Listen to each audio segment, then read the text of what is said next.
Friends, good morning. Radhe Krishna. કેમ છો? મજામાં? અત્યારે અમે લોકો કામ કરીને ફ્રી થઈ ગયા અને આજે બહુ મોડું થઈ ગયું કારણ કે સવારે હું ઉઠીને પહેલાં દુકાને ગઈ હતી. મારા કાકીને ત્યાં તલી જોખવા આવવાના હતા તો કપડિયું લેવા ગઈ હતી ચા માટે, અને અમારે પણ થોડી વસ્તુ લેવાની હતી. તો સવારે ઉઠીને દુકાને ગઈ અને હવે ત્યાં મારા કાકાને ત્યાં તલી જોખવા આવ્યા. તો એ લોકો તલી જોખે અને પછી કચરા પોતા કર્યા. કચરા પોતા કરીને મારા દાદી કે મારે ચાલવું છે તો એમને ચલાવ્યા અને એમને પેલા બાફેલા ચોરા ખાવા, જો લાલ ચોરા આવે ને એ, તો એ બાફી દીધા એટલે હવે એ ખાઈ લેશે. મારા દાદીએ સવારે જ્યુસ પીધું. જ્યુસ પીને પછી પેલા ફણગાવેલા મગ આવે એ ખાધા, પછી થોડી રેવડી ખાધી અને હવે કે મારે બાફેલા ચોરા ખાવા, લાલ ચોરા આવે તો હવે બાફવા મૂક્યા. બાફાઈ જાય એટલે પછી એમને ખવડાવી દઈશું બાફેલા ચોરા. આજે 15મી ઓગસ્ટ છે. અમે લોકો જ્યારે સ્કૂલમાં હતા ત્યારે અમે લોકો સવારે વહેલા ઉઠીને સ્કૂલે જતા. સ્કૂલે જઈને ધ્વજવંદન કરતા. ધ્વજવંદન કરીને રાષ્ટ્રીય ગીત ગાતા. પછી રાષ્ટ્રીય ગીત ગવાઈ જાય પછી અમે લોકો ગામમાં રેલી કાઢતા. આખા ગામમાં ફરવાનું અને લોકો થોડા આપણે સ્કૂલમાં જે સરને હોય એ લોકો થોડા નારા આપતા, એ નારા બોલવાના અને આખા ગામમાં રાઉન્ડ મારવાનો.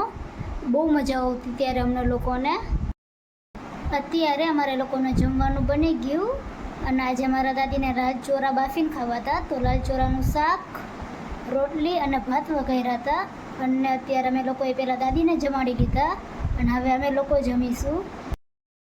અત્યારે મારા દાદી એના કાલે એના જેઠાણી એટલે કે મારા ભાગુ એમને પૂછ્યું હશે કે તારે મારા ઘરે ક્યારે બેસવા આવું, તો એમને કીધું કે કાલે આવીશ.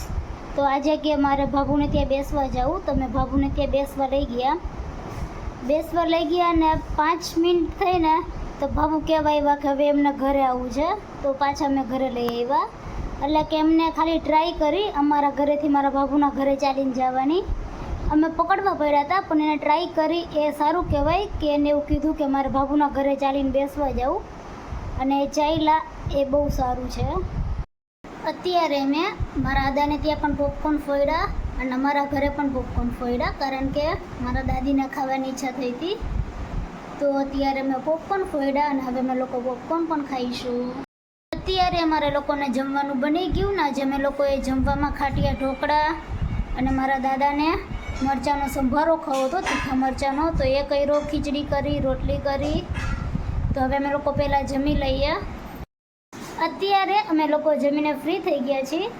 તો આજનો વ્લોગ અહીં હું પૂરો કરું છું. તો મારી ચેનલને લાઈક કરો, શેર કરો, સબસ્ક્રાઈબ કરો. Good night. Radhe Krishna. Thank you. Bye bye.